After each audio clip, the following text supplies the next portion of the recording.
ವಿಶ್ವಗುರು ಬಸವಣ್ಣ ಎಂಬ ಮಂಗಲಿಗರು ನಮ್ಮೂರ ಆರಾಧ್ಯ ದೇವರಾದಂಥ ನಂದೀಶ್ವರ ಪಾದಗಳಿಗೂ ವಂದಿಸಿ ಈ ಜಾತ್ರಾ ಮಹೋತ್ಸವ ನಮ್ಮ ಪರಂಪರೆಯಿಂದ ನಡೆದು ಬಂದಿದೆ.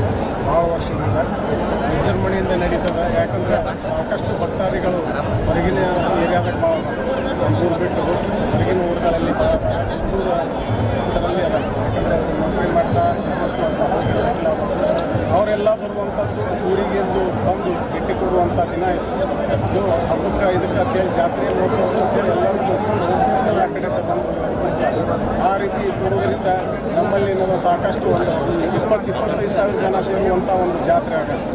ಈ ಜಾತ್ರಾ ಮಹೋತ್ಸವ ಇಷ್ಟೊಂದು ವಿಜೃಂಭಣೆಯಿಂದ ನಡೀಬೇಕಾದ್ರೆ ಕಾರಣ ಏನಂದರೆ ಭಕ್ತಾದಿಗಳು ಇಲ್ಲಿ ನಡೆಯುವಂಥ ನಮ್ಮ ಬಸವೇಶ್ವರ ಆಶೀರ್ವಾದದಿಂದ ಇಷ್ಟೆಲ್ಲ ನಡೀತದೆ ಅಂತ ಹೇಳ್ಬೋದು. ಯಾಕಂದರೆ ಯಾರೇನು ಇಲ್ಲಿ ಬಿಡ್ಕೊಂಡು ಹೋಗ್ತಾರೆ, ಕೇಳ್ಕೊಂಡು ಹೋಗ್ತಾರೆ, ಅವು ಈಡೇರ್ಯಾವು, ನಮ್ಮೆಲ್ಲ ಇದು ಆಸೆ ಈಡೇರ್ಯಾವು ಅಂತೇಳಿ ಬಂದು ಭಾಳಷ್ಟು ಭಕ್ತರು ಇಲ್ಲಿ ಅವರು ಹರಕೆ ಸಲ್ಲಿಸಿ ಹೋಗ್ತಾರೆ. ಅಂಥ ಇದು ಕೆಲಸ ನಡೆದಾಗ ಎಲ್ಲ ಏನಂದ್ರೆ ಭಾಳಷ್ಟು ಜನ ಇಲ್ಲಿ ಸೇರಿ ಈ ಜಾತ್ರಾ ಮಹೋತ್ಸವ ಯಶಸ್ವಿಗೊಳಿಸ್ತಾರೆ. ಈ ಜಾತ್ರಾ ಮಹೋತ್ಸವ ನಾವು ಸತತ 4 ದಿನಗಳಿಂದ ನಡೆಸ್ತೀವಿ. ಇದನ್ನು ಶುಕ್ರವಾರ ಅಂದರೆ ಇವತ್ತು ಮುಂಜಾನೆಯದ್ದು ಅಭಿಷೇಕ ಇರ್ತದೆ, ರುದ್ರಾಭಿಷೇಕ. ಆ ಅಭಿಷೇಕ ನಂತರ ಎಲ್ಲ ಪಲ್ಲಕ್ಕಿ ಅದು ಇದು ಮಾಡ್ಕೊಂಡು ಬಂದು ನಾವೇನದ ಇಲ್ಲಿ ಗುಡಿಗೆ ಮುಟ್ಟಿಸ್ತೇವೆ. ಆ ಗುಡಿಗೆ ಇದಾಗಿದ್ದರೆ ಮತ್ತೊಮ್ಮೆ ಆ ಮಡಪತಿಯವ್ರ ಮನೆಯಾಗ ಕಳಸ ಇದು ಇರ್ತದೆ. ಅವತ್ತಿನ ಸಂಜೆನಾಗೆಲ್ಲ ಊರನ್ನೆಲ್ಲ ಹಿರಿಯರು ನಮ್ಮ ಇಬ್ಬರು ಸ್ವಾಮಿಗಳು ಕೂತ್ಕೊಂಡು ಅದನ್ನೇನಾದ ಮೆರವಣಿಗೆ ಮುಖಾಂತರ ತೊಗೊಂಡು ಬಂದು ಇಲ್ಲಿ ಗುಡಿಗೆ ತಲುಪಿಸಿ ಗುಡಿಯಿಂದ ಆ ಪಲ್ಲಕ್ಕಿಯೊಂದಿಗೆ ಬಂದಿಲ್ಲಿ ನಮ್ಮ ತೇರಿಗೆ ಅಲಂಕಾರ ಮಾಡ್ತೀವಿ. ಈ ರಥೋತ್ಸವಕ್ಕೆ ಎಲ್ಲ ಅಲಂಕಾರ ಮಾಡಿದ್ದಾಗಿರ್ತದೆ. ಬಂದು ಒಂದು ಕಳಸಾವರಣ ಮಾಡಿ ಈಗಾಗಲೇ ತಮ್ಮ ಮುಂದೆ ಆಗಿರ್ಬೋದು ಈಗ ಕಳಸಾವರಣ ಮುಗಿಸ್ಕೊಂಡು ತೇರನ್ನು ಸಾಗಿಸಿದೆವು. ಈ ತೇರ ಪಾದಗಟ್ಟಿವರೆಗೂ ಹೋಗಿ ವಾಪಸ್ ಬಂದು ಇಲ್ಲಿ ನಿಂದಿರ್ತದೆ. ಅದಕ್ಕೇನದ ಒಂದು ಹಂತದ ಜಾತ್ರೆ ಮುಗಿದಂಗೆ ನಾಳೆ ಬೆಳಿಗ್ಗೆ ಎದ್ದು ಕೂಡಲೇ ಭಾರ ಎತ್ತುವಂಥ ಕಾರ್ಯಕ್ರಮ ಜಿಲ್ಲೆಗಳಿಂದ ಹೊರಗಿನ ಜಿಲ್ಲೆಯಿಂದ ಸಹಿತ ಎಲ್ಲ ಭಾರ ಎತ್ತುವಂಥ ಒಂದು ಸ್ಪರ್ಧಾರ್ಥಿಗಳು ಬರ್ತಾರೆ, ಬಂದು ಭಾರ ಎತ್ತಾರೆ. ಅವರಿಗೆ ಯೋಗ್ಯವಾದ ಬಹುಮಾನ ಕೊಟ್ಟು ಅವ್ರನ್ನ ಖುಷಿಪಡಿಸಿ ಕಳಿಸುವಂಥ ಕೆಲಸ ಕಮಿಟಿ ಅವ್ರದ್ದು. ಅದೇ ರೀತಿ ಅನ್ನದಾಸೋಹಂತರೂ 4 ದಿನ ಸತತವಾಗಿ ನಡೆದಿರ್ತವೆ. ಎಲ್ಲರಿಗೂ ಇದು ಮಾಡುವಂಥದ್ದು. ಆಮೇಲೆ ಏನದ ಮಧ್ಯಾಹ್ನ ಇದು ಮಾಡಿಕೊಂಡು ಕಾರ್ಯಕ್ರಮ ಇರ್ತಾವೆ. ನಾಳೆ ಕಾರ್ಯಕ್ರಮ ಅದೆಲ್ಲ ಮುಗಿಸ್ಕೊಂಡು ಸಂಜೆನಾಗ ಕುಸ್ತಿ ಕಾರ್ಯಕ್ರಮ ಇರ್ತವೆ. ಕುಸ್ತಿ ಜಂಗೀನಿ ಕಾಲಿ ಕುಸ್ತಿ ಎಲ್ಲ ಕಡೆಯಿಂದ ಅದನ್ನು ಕೊಟ್ಟು ಬಂದಿರ್ತಾರೆ. ಭಾಳಷ್ಟು ಅಚ್ಚುಕಟ್ಟಾಗಿ ನಡೆಯುವಂಥ ಕುಸ್ತಿ ಇದು ಅಂದರೂ ಅಡ್ಡಿ ಇಲ್ಲ ನಮ್ಮಲ್ಲಿ. ಅಂಥದ್ದೊಂದು ಕುಸ್ತಿ ಏರ್ಪಾಡು ಮಾಡಿರ್ತೀವಿ. ಅದನ್ನ ಕುಸ್ತಿ ಎಲ್ಲ ಮುಗಿದ ನಂತರ ಇವತ್ತೇನದ ಮನೋರಂಜನೆ ಕಾರ್ಯಕ್ರಮ ನಾಳೆನೂ ಇರ್ತದೆ, ಇವತ್ತು ಇರ್ತದೆ. ಇವತ್ತು ಸಂಜೆನಾಗ ನಾಟಕ ಐತಿ ಒಂದು.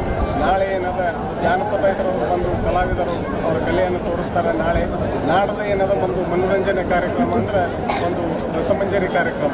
ಇವು 3 ಕಾರ್ಯಕ್ರಮಗಳನ್ನು ಇಟ್ಟಿರ್ತೀವಿ. ಅದಾದ ನಂತರ ಸೋಮವಾರ ಕಡಿ ಸೋಮವಾರ ಅಂಥೇಳಿ ಎಲ್ಲರೂ ಆಚರಿಸುವಂಥ ಒಂದು ಕಡಿ ಸೋಮವಾರ ಅದು.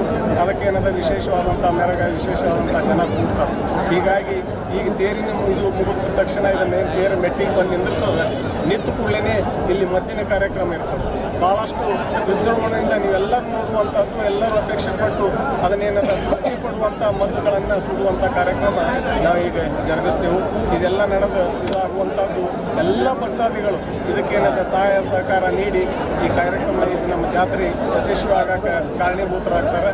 ಅದಕ್ಕೇನದ ನಿಮ್ಮ ಮುಖಾಂತರ ನಾನು ಕೂಡಿದಂಥ ಸಮಸ್ತ ಎಲ್ಲ ಜನರಿಗೂ ನಮ್ಮ ಕಮಿಟಿ ವತಿಯಿಂದ, ನಮ್ಮ ಊರ ವತಿಯಿಂದ ಹಾಗೂ ಈ ಬಸವೇಶ್ವರ ಭಕ್ತಾದಿಗಳ ವತಿಯಿಂದ ಎಲ್ಲರಿಗೂ ಧನ್ಯವಾದಗಳನ್ನು ಹೇಳಕ್ಕೆ ಇಷ್ಟಪಡ್ತೀನಿ. ಪ್ರಥಮವಾಗಿ ಊರಿನ ಆರಾಧ್ಯ ದೇವರಾದ ಶ್ರೀ ಬಸವೇಶ್ವರ ಪಾದಗಳನ್ನು ಕೋಟಿ ನಮನಗಳ ಸಲ್ಲಿಸುತ್ತಾ ಇವತ್ತಿನ ದಿವಸ ಅಂದ್ರೆ ಈ ಜಾತ್ರೆ ಯಾವಾಗ ಚಾಲು ಆಗ್ತಂದ್ರೆ ಹಿಂದಿನ ಸೋಮವಾರ 5 ಹೆಜ್ಜೆ ಅಂದ್ರೆ ದೇವ್ರ ಮನೆಯೊಳಗೆ ಇರ್ತದೆ ಬರೋತಕ್ಕಂಥ ಆ ನಂತರ ಜಾತ್ರೆ ಚಾಲು ಅಂದ್ರೆ 5. ಇವತ್ತು ಶುಕ್ರವಾರ ಅಪ್ಪಗೋಡು ಹೇಳಿದಾಗ ಇವತ್ತು ವಿಶೇಷ ಮುಂಜಾನೆ ರುದ್ರಾಭಿಷೇಕದ ಜೊತೆಗೆ ಪಾಲ್ಕಿ ಉತ್ಸವ ಅಂದ್ರೆ ಈ ಸ್ವಾಮಿಗಳ ಮನ್ಯಾಗ ಈ ತೇರಿನ ಕಳಸ ಇರ್ತದೆ. ಆ ಕಳಸ ತಲಾಟಿಯವರು ಅಂದ್ರೊಳಗೆ ಅಲ್ಲಿ ತಂದು ಅಲ್ಲಿ ಮಂಗಳಾರತಿ ಮಾಡಿ ಪೂಜೆ ಮಾಡಿಕೊಂಡು ಅದಕ್ಕೆ ಏನದ ಉಭಯ ಶ್ರೀಗಳು ಹಿರೇಮಠದ ಪರಮ ಪೂಜ್ಯರು ಹಾಗೂ ಚರಂತಿ ಮಠದ ಹಿರೇಮಠದ ಪೂಜ್ಯರು ಅವರಿಬ್ಬರು ಪೂಜ್ಯರ ಒಂದು ಸಮ್ಮುಖದಲ್ಲಿ ಇವತ್ತು ಊರಿನ ಯಾವತ್ತು ಹಿರಿಯರೆಲ್ಲರೂ ತಿಳ್ಕೊಂಡು ಮೆರವಣಿಗೆ ಮುಖಾಂತರ ಈ ಬಸವಣ್ಣನ ದೇವಸ್ಥಾನಕ್ಕೆ ಬಂದು ದೇವಸ್ಥಾನದಲ್ಲಿ ಒಳಗೆ ಮತ್ತು ಏನು ಕಳಿಸಿದ ಒಂದು ಮತ್ತು ಪೂಜೆ ಮಾಡಿ ಮಂಗಳಾರತಿ ಮಾಡಿ ಆ ತೇರ ಇದು ಪಾಲ್ಕಿ ವಿಶೇಷ ಹೇಳ್ಬೇಕಂದ್ರೆ ಅಪ್ಪಗೌಡ್ರು ಹೇಳಿದಾಗ ಈ ಬಸವಣ್ಣಗೆ ನಡ್ಕೊಂಡವ್ರು ಅನೇಕ ಜನ ಹೊರಗಿನ ರಾಜ್ಯದೊಳಗೆ ಅದಾರ, ಹೊರಗಿನ ಜಿಲ್ಲೆ ಒಳಗೆ ಅದಾರ. ಅವರೆಲ್ಲರೂ ಇವತ್ತು ಈ ಪಾಲ್ಕಿ ಏನಲ್ಲ ಬೆಳ್ಳಿ ಪಾಲ್ಕಿ ಮಾಡಿಕೊಂಡವ್ರು. ಅವ್ರು ಏನೋ ಅವ್ರು ಸಂಕಲ್ಪ ಮಾಡಿದ್ರೆ ಆ ದೇವರ ಅವ್ರ ಆಸೆ ಈಡೇರಿಸಿದ್ರಿಂದ ಇವತ್ತು ಅದಕ್ಕೆ ಸುಮಾರು 5 ಲಕ್ಷ ರೂಪಾಯಿ ಖರ್ಚು ಮಾಡಿ 7 ಲಕ್ಷ ರೂಪಾಯಿ ಖರ್ಚು ಮಾಡಿ ಬೆಳ್ಳಿ ಒಂದು ಪಾಲ್ಕಿ ಮಾಡಿಕೊಟ್ಟಾರೆ. ಅಂದರೆ ವಿಶೇಷ ಈ ಬಸವೇಶ್ವರ ಒಂದು ಆಶೀರ್ವಾದ ಅವ್ರಿಗೆ ನಾವೇನು ಸಂಕಲ್ಪ ಮಾಡ್ಕೊಂಡು ಬೇಡ್ಕೊಂಡೇವೆ ಆ ದೇವರು ನಮಗೆ ಎಲ್ಲರಿಗೂ ಆಶೀರ್ವಾದ ಮಾಡ್ತಾರೆ. ಅದ್ರ ಜೊತೆಗೆ ಅಪ್ಪಗೌಡ್ರು ಹೇಳಿದಾಗ ಈ ದೇವರ ಏನು ಅಲ್ಲಿ ಪಾದಗಟ್ಟಿಗೆ ಹೋಗಿ ಮತ್ತು ಹೊಳ್ಳಿ ಬಂದು ಕುತ್ಕೊಳ ಅಂತ ಇಲ್ಲೇ ಏನು ಸಂಗಡ ಒಂದು ಅವ್ರ ಜಾಗದೊಳಗೆ ಮದ್ದು ಸುಡು ಕಾರ್ಯಕ್ರಮ. ಆ ಮದ್ದು ಸುಡು ಕಾರ್ಯಕ್ರಮ ಆಗಿಂದ ಒಂದು ರಾತ್ರಿ ನಾಟಕ ಅದ.